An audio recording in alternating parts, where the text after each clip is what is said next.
આજે સંસદ ભવનની અંદર ભારતીય જનતા પાર્ટીના સૌ ચૂંટાયેલા સાંસદો એસસી અને એસટી વર્ગના સૌ દેશના યશસ્વી વડાપ્રધાન શ્રી નરેન્દ્ર મોદી સાહેબને આજે રૂબરૂ મળ્યા હતા. લેખિત સ્વરૂપે એક પત્ર પણ દેશના વડાપ્રધાન શ્રી નરેન્દ્ર મોદી સાહેબને આજે આપવામાં આવ્યો હતો અને થોડા સમય પહેલાં સુપ્રીમ કોર્ટની એક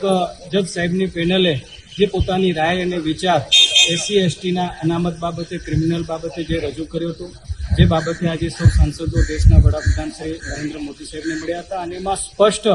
તેમણે આશ્વસ્ત કર્યા હતા કે કોઈ પણ પ્રકારની અનામતની બાબત હોય, કોઈ પણ પ્રકારે ભારતીય જનતા પાર્ટી કે ભારતીય જનતા પાર્ટીની કેન્દ્રની સરકાર હોય કે અન્ય રાજ્યોની સરકાર હોય, આ બાબતની અંદર કોઈ પણ વિચાર કરી રહી નથી. એ માત્ર ને માત્ર સુપ્રીમ કોર્ટના જજ સાહેબોની પેનલની જે એક રાય અને વિચાર છે